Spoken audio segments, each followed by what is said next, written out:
My name is Henrik Lindblad.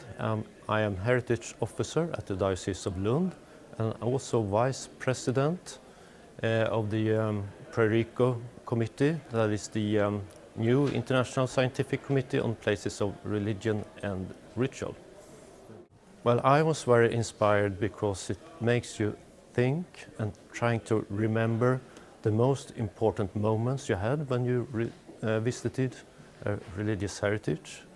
In my case, a church. I'm working with churches. And also, I liked really the personal touch in this initiative. Collecting stories, that is very important. And that's what we have wanted to do when we have made professional assessments of religious buildings and churches. And we have, in a way, failed because we haven't had a method for this. So it shouldn't only be the professional values, but also the values that people, the people that visiting churches, people that working with churches, their values and their memories from these important buildings and their important moments when they've been visiting. Okay. Well, I work as a heritage professional. To me, this is the importance of religious heritage has been essential for, in my case, for decades, but as a professional, and the same with many of my colleagues, maybe we haven't been that good in promoting, explaining and informing ourselves about these values, the values that all people put on this important heritage, because it is a heritage that we don't own it. Even the owners of the properties don't own the heritage and the heritage values. The values belong to all, and therefore we need to have this dialogue among these values and what is important, and we need to improve this dialogue as well. And that's also why I think the torch is such a good method for this. The reason for this is that we didn't have any scientific evidence for the trends we're seeing all over Europe, that we have more and more redundant churches, redundant religious buildings.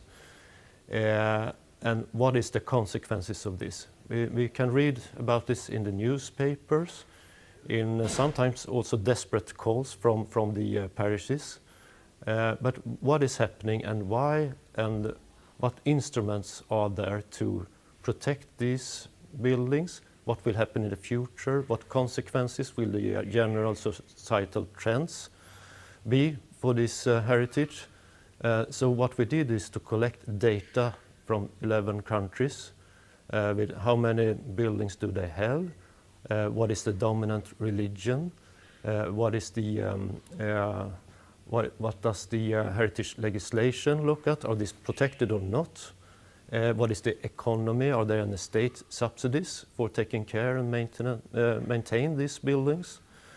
And what are the general trends concerning the redundancy situation. And now we have made this kind of structured study for these 11 countries, and we also were able to draw some conclusions of this study. Okay. We saw in our study that the traditional way of using these buildings is very important. And in Sweden, for instance, we have a strong tradition. It's a very secular country, but many people feel attached to the churches, and that is very important, and that is also motivation for a strong protection in the law, and also for these very generous subsidies we have. We could compare this with other countries where these traditions doesn't exist anymore or have been in decrease. And then you don't have this kind of protection, which is very important. What they can have instead is maybe a better promotion of heritage, but promotion in itself doesn't help. No. We also need to have money and protection and regular maintenance of these buildings and these sites. That is very important.